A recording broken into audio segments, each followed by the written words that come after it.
মহারাজের জয় হোক। যা বলা তাড়াতাড়ি বলো, আমি তোমার মুখ দর্শন করতে চাই না।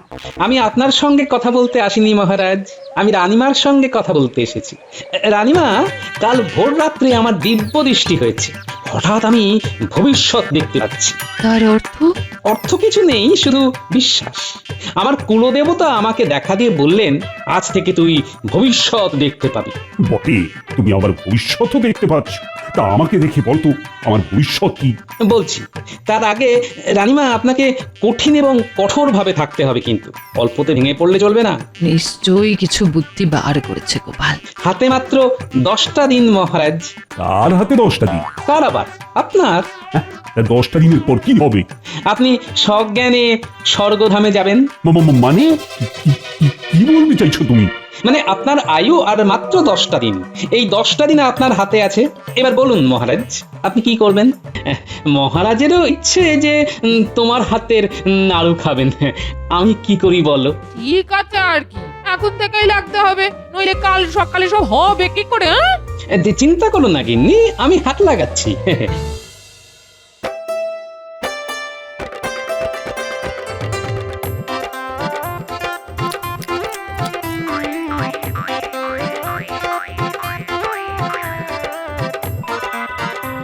বাহ বাহ বাহ গোপাল, এ তো অপূর্ব নাড়ু। সবার তরফ থেকে তোমার গিন্নিকে অভিনন্দন জানিয়ে দিলাম। কিন্তু এক রাতের মধ্যে এসব করলে কি করে গোপাল? এইখানেই তো আপনার সঙ্গে আমার তফাৎ মহারাজ। সবাই আমার ভুঁড়ি নিয়ে আমাকে খোঁটা দেয়, কিন্তু মহারাজ, এই বেঢপ ভুঁড়ি নিয়ে আমি যে খাটতে পারি, আপনারা সেসব কল্পনাও করতে পারবেন না। তার মানে তুমি কি বলতে চাইছো? মহারাজ খাটতে পারেন না, অকর্মা? শোনো শোনো গোপাল, তোমাকে একটা কথা জানিয়ে দিচ্ছি। আমিও তোমার থেকে বেশি মোটা হব, আর তোমার থেকে বেশি কাজও করতে পারবো। আর কাল থেকে আমার শরীর তৈরি করার কাজ চলবে। যাব বাবা, এটা কি হলো? আজ সভা এখানেই শেষ। আয়, আমাকে আরো 2 হাতা পোলাও দাও তো। মহারাজ, এত খাবেন না, আপনার এত খাওয়ার অভ্যেস নেই, শরীর খারাপ করবে মহারাজ। শরীর খারাপ করলে রাজবৈদ্য আছে, মাসে মাসে বেতন দিচ্ছে কি মুখ দেখবার জন্য? আচো, আরেকটা কাতলা মাছের মুড়ো দাও তো আমার পাতে। আর প্রহরী, রাজবৈদ্যকে খবর দাও তো। যথা আজ্ঞা মহারাজ।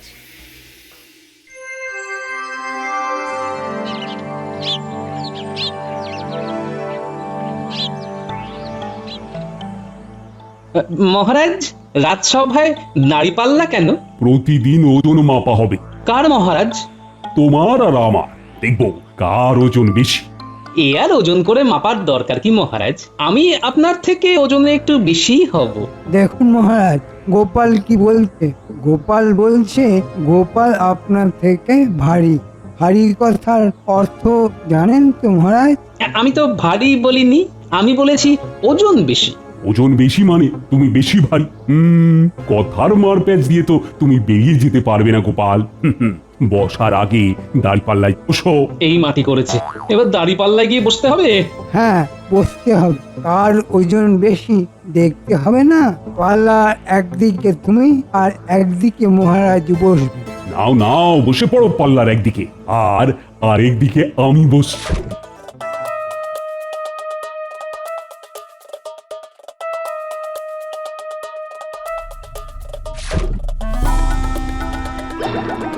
এই দেখুন, পাল্লায় বসার কি দরকার ছিল মহারাজ? আমার অভিজ্ঞতাই তো বলে দিচ্ছে আপনি হালকা মানুষ, আমি ভারী মানুষ। পাল্লার ওপরে আপনি, পাল্লার নিচে আমি। মহারাজ আপনাকে কি বলছে? বলছে আপনি নাকি হালকা। মন্ত্রী মশাই, আপনি পারেনও। যে মানুষটি হালকা সে তো উপরেই থাকবে, আর ভারী মানুষ নিচেই থাকবে। এটাই তো বিজ্ঞান মহারাজ। আরেকটা জিনিস দেখুন, আমি তো আপনার নিচেই থাকতে চাই মহারাজ। আপনি মহারাজ আমার মাথার উপর, আর আমি গোপাল আপনার সেবক, আপনার পায়ের নিচে। এটা তো ভাবিনি। সঠিক বলেছে কি, তাই না মন্ত্রী? মহারাজ, আপনি কথার মার প্যাচে ভুলবেন না।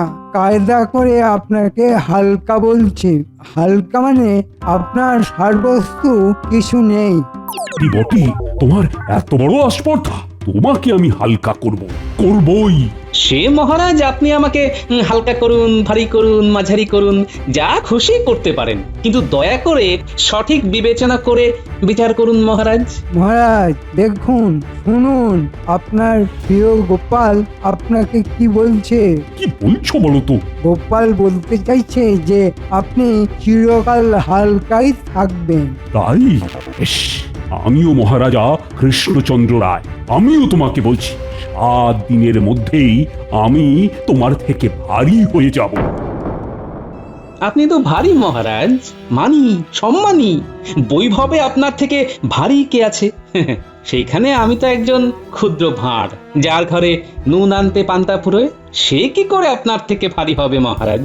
কথার মার প্যাঁচে বেরিয়ে যেও না গোপাল, তুমি মহারাজকে হালকা বলেছো। হুম, আমি নিজের কানে শুনেছি গোপাল আমাকে হালকা বলেছে। আজ সভা এইখানে মুলতুবি করলাম। এই তো মহারাজকে তাতাচ্ছি, আর মহারাজ যেতেও যাচ্ছেন। কিছু অর্থ কামিয়ে নেওয়ার এটাই সুযোগ। আচ্ছা, কি খেঁচা কলে পড়লাম বলো তো বিজ্ঞানী? আমি তো কিছু ভাবতেই পারছি না। মন্ত্রী মশাই মহারাজকে তাতাচ্ছে, আর মহারাজ তেতে উঠে যা তা কাণ্ড করছে। কি করব আমি তো ভাবতেই পারছি না। কি আর করবে, আমরা তো সবই দেখেছি। মন্ত্রীমশাইয়ের উদ্দেশ্যটাও খুব পরিষ্কার। ওই এলোমেলো করে দে মা, লুটে পুটে খাই, এটাই তো মহারাজকে বোঝাতে পারছি না। গোপাল, রানীমার সঙ্গে তোমার মা ছেলে সম্পর্ক। রানীমা তোমাকে অত্যন্ত স্নেহ করেন। তুমি তুমি রানীমাকে জানাও। হ্যাঁ, ঠিক বলেছো বিজ্ঞানী।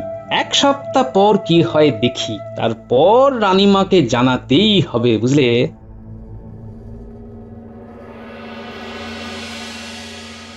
এই মাংসের কাবাব আমাকে আরো দাও তো। মহারাজ, অত্যধিক খাওয়া হয়ে যাচ্ছে, মোটেও স্বাস্থ্যের পক্ষে ভালো নয় মহারাজ। পাচক, তুমি দাঁড়িয়ে না থেকে কাবাব দাও। আর তো নেই মহারাজ, সব শেষ করে দিয়েছেন আপনি। আপনি একাই তো পুরো হাঁড়ি খেয়ে শেষ করেছেন। তবুও তো আমার খিদে এখনো মেটেনি। এবার আর কি কি খাবার আছে বলো দেখি। মহারাজ, মহারাজ শেষ পাতে মিষ্টি। নিয়ে এসো, যত আছে সব নিয়ে এসো। মহারাজ ক্ষান্ত দিন, ক্ষান্ত দিন, এভাবে খাবেন না, আপনার শরীর খারাপ হবে মহারাজ। গোপালের এত বড় আস্পর্ধা, আমাকে বলে কি না আমি হালকা। আমি খুব শিগগিরই ভারী হয়ে দেখাবো।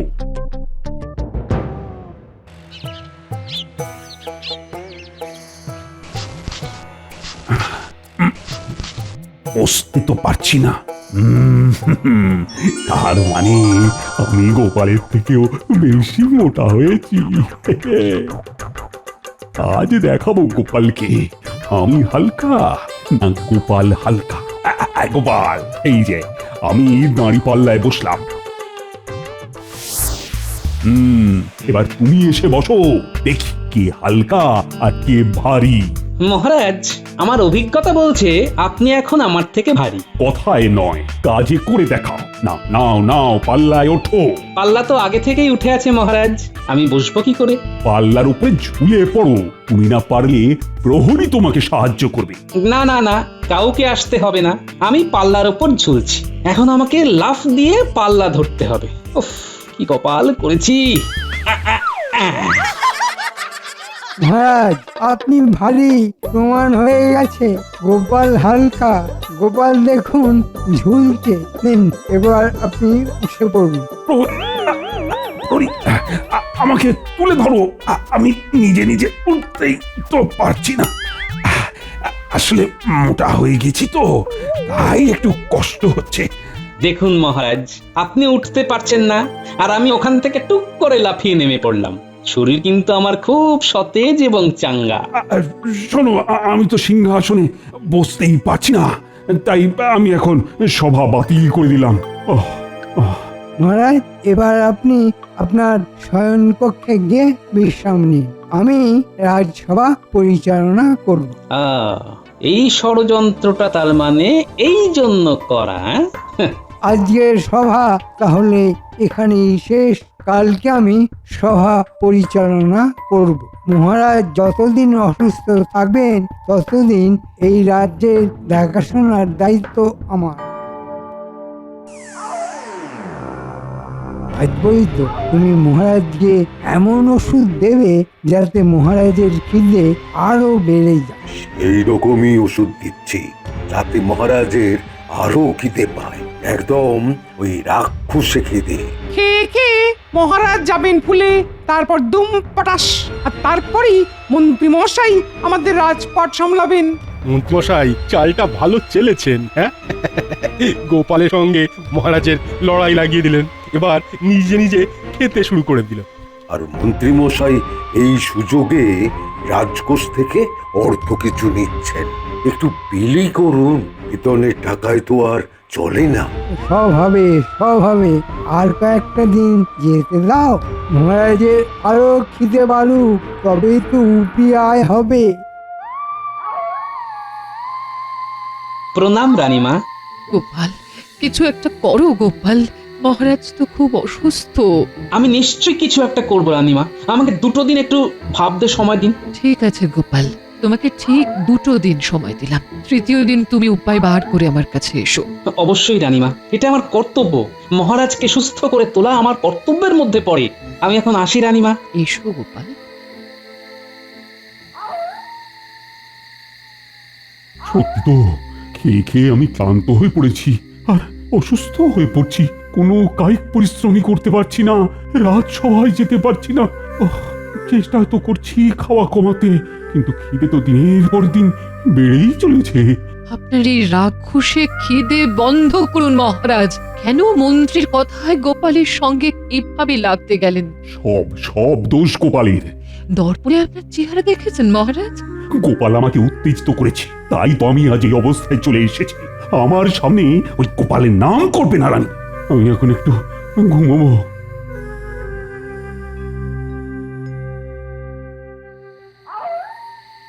কে গো, কি ভাবছো?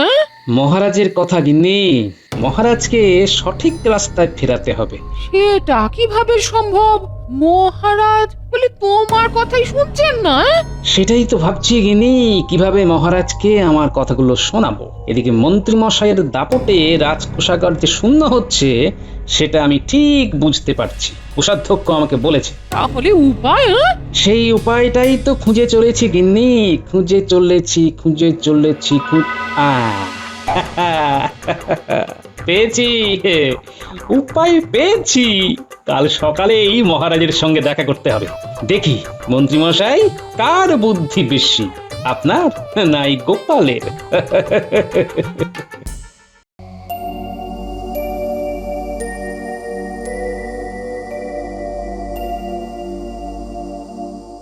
মহারাজ, রাজকোষ প্রায় শূন্য। এবার রাজ্য চালানো কঠিন হয়ে যাবে। আপনার রাক্ষসে খাবার জোগাড় করতে পাচক হিমশিম খেয়ে যাচ্ছে মহারাজ। কি করি রানী, আমার যে সংযম হচ্ছে না। আমি তো চেষ্টা করছি, কিন্তু খুব খিদে পাচ্ছে, তাই আবার খেয়ে ফেলছি। রানীমা, গোপাল দাদা দেখা করতে এসেছে। কি দরকার? না না না, গোপালকে এখানে আসতে হবে না। মহারাজ, গোপাল আপনাকে অনেকবার অনেকভাবে বাঁচিয়েছে, তার সঙ্গে এরকম ব্যবহার করবেন না। দেখুন না কি বলতে চায়, ওকে আসতে বলুন। ঠিক আছে, পাঠিয়ে দাও।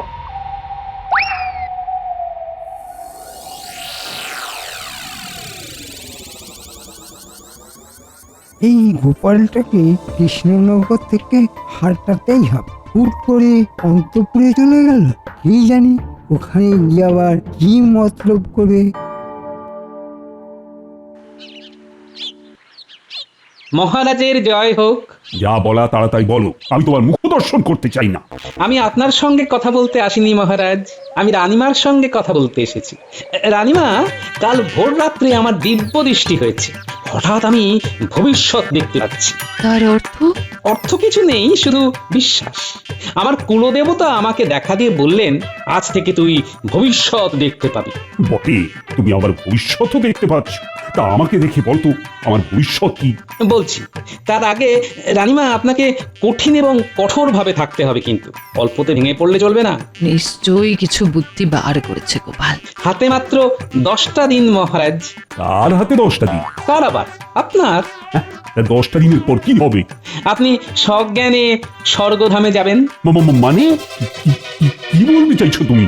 মানে আপনার আয়ু আর মাত্র 10টা দিন। এই 10টা দিন আপনার হাতে আছে। এবার বলুন মহারাজ, আপনি কি করবেন?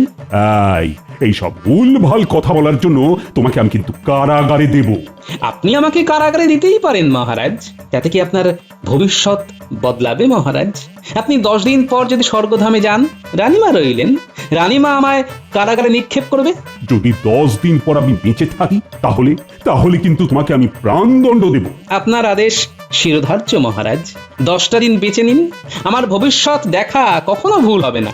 আমি এখন আর আপনার সামনে আসবো না, আমি একেবারে 10ম দিনে আপনার সামনে দাঁড়াবো।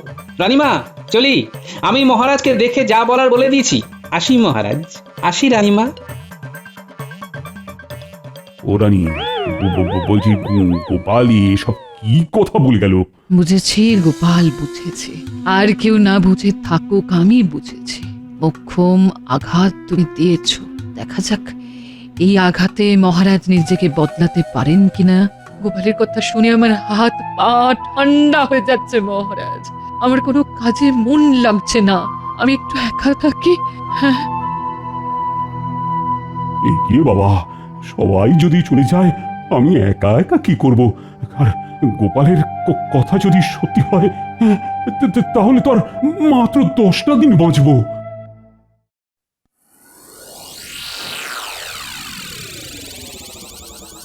আমি আপনার জন্য অপেক্ষা করছিলাম রানীমা। রানীমা, যা বলেছি তার সর্বৈব মিথ্যা। আপনিও জেনে রাখুন এটা মিথ্যে কথা, এবং আমি ঈশ্বরের কাছে প্রার্থনা করব যেন আমার গণনা ভুল হয় রানীমা।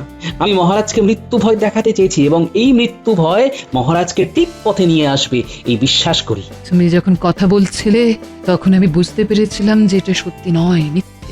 গোপাল, মহারাজের জন্য, কৃষ্ণনগরের জন্য তোমার এই উদ্যোগ আমি চিরকাল মনে রাখবো। আরেকটা কথা রানীমা, আপনি খাজাঞ্চি মহাশয় এবং কোষাধ্যক্ষ মহাশয়কে আদেশ দিন যেন আর বাড়তি কোনো মোহর কোনো কারণে মন্ত্রী মশাই নিতে না পারেন। ঠিক আছে, আমি তোমার এই কথা যথাযথ পালন করব। আর একটা কথা, রাজবৈদ্যর দেওয়া ওষুধ যেন মহারাজ আর সেবন না করেন। আমি এখন আসি। এসো গোপাল, তোমার সব কথা মনে থাকবে। এসো।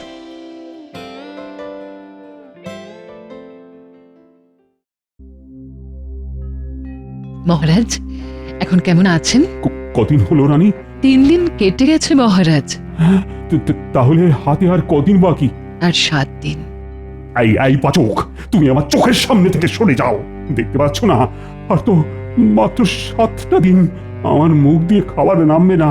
চলে যাও, চলে যাও। ওকে যেতে বলো রানী, যেতে বলো। ঠাকুর, তুমি এখন যাও। মহারাজ যদি খেতে চান আমি তখন তোমায় খবর দেব।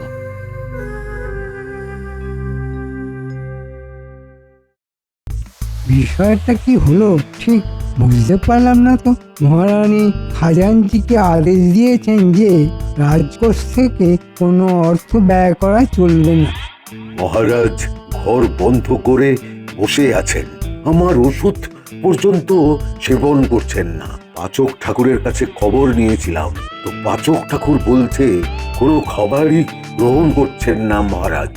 তার মানে মহারাজের শেষ অবস্থা, এবার রাজ্যভার সামলাতে হবে। কাল একবার মহারাজের সাথে দেখা করে আসবো। আমিও যাব। সেনাপতি, তোমাকে প্রস্তুত থাকতে হবে।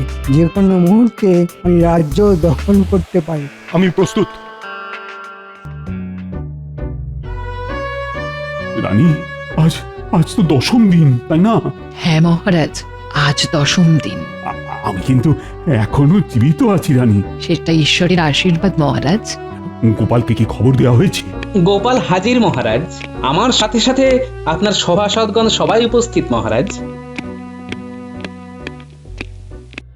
গোপাল, তুমি নাকি মহারাজকে মৃত্যু ভয়ে দেখিয়েছ? আমি আপনার কাছে কোনো কৈফিয়ত দিতে রাজি নই মন্ত্রী মশাই। আমি দুজনের কাছে কৈফিয়ত দিই, 1 মহারাজ, 2 রানীমা। আপনাদের কারো কাছে কোনো কৈফিয়ত দেব না। দেব না বললে তো হবে না গোপাল। আমি তো কৃষ্ণনগরের মন্ত্রী, সুতরাং আমার জানার অধিকার আছে। মন্ত্রীমশাই, আপনি উত্তেজিত হবেন না, উত্তেজনা প্রশমন করুন। গোপালের কাছে আমার কিছু প্রশ্ন আছে, গোপালের উত্তর পেলে আপনারা সবাই সব কিছু বুঝতে পারবেন। আপনি প্রশ্ন করুন রানীমা। হাতে মাত্র 10 দিন, এটা মিথ্যে ভবিষ্যৎবাণী, তাই না গোপাল? আপনি যথার্থই বলেছেন রানীমা।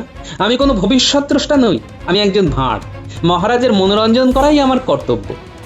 তার মানে তুমি আমাকে ভয় দেখিয়ে গেছো, আর আমি ভয় পেয়ে এই 10 দিন কিছুই না খেয়ে কিছু না খেয়ে সুস্থ আছেন, আর আপনার অস্বাভাবিক অবস্থার সুযোগ নিয়ে রাজকোষ প্রায় শূন্য করে দিয়েছে এই মন্ত্রী মশাই। রাজবৈদ্য, তুমি মহারাজকে খিদে কমানোর ওষুধ দিয়েছো তাই না? তাহলে উল্টে খিদে বেড়ে গেল কি করে? মুখে কথা নেই, হ্যাঁ? যাক মহারাজ, আপনি নিশ্চয়ই বুঝতে পারছেন কি থেকে কি হয়েছিল আর এখন কি হলো। এবার আপনি আমাকে শাস্তি দিন। শাস্তি? কেন? ওই মিথ্যা বলার অভিযোগে। মাঝে মাঝে কিছু মিথ্যে শরীরের পক্ষে ভালো হয়, এটা আমি হাড়ে হাড়ে বুঝতে পারলাম। তোমার এই মিথ্যের জন্য আমি আবার পূর্বাবস্থায় ফিরে এসেছি। এর যে বড় আনন্দের কিছু আছে। গোপাল, ও গোপাল, তোমার বুদ্ধি যে আবার আমাকে বাঁচালো। মন্ত্রীমশাই পেঁচালো, গোপাল মহারাজকে বাঁচালো। শুধু মহারাজকে নয়, রানীমার সিঁথির সিঁদুরটাও রক্ষা করেছে গোপাল। তোমার অনেক উন্নতি হোক গোপাল। প্রহরী, এই দুজনকে এক্ষুনি কারাগারে নিয়ে যাও। রাজবৈদ্য, তোমার ঔষধে মানুষ বাঁচবে, তা না করে তোমার ঔষধই তো আমাকে পতনের দিকে নিয়ে যাচ্ছে। ছি, ছি, ছি, ছি। না না না না না, না। তোমাকে ক্ষমা করা যায় না। কারাগারে থেকে তুমি আগে সৎ মানুষ হয়ে ওঠো, তারপর আবার আমি তোমাকে কাজে বহাল করব, এ আমি কথা দিলাম। গোপাল, গোপাল, এখন তো আমাকে সভায় যেতে হবে, অনেক কাজ পড়ে আছে, সেই কাজগুলো করতে হবে। আর তুমি আমার প্রধান পরামর্শদাতা হয়ে থাকবে, আর আজকের থেকে তোমার বেতন বেড়ে গেল। আর তোমার ঘরের কাজ করবার জন্য আমি একজনকে নিয়োগ করলাম। আমি ধন্য হলাম মহারাজ। যার গোপাল সহায় তার সব কিছু ভালো হয়।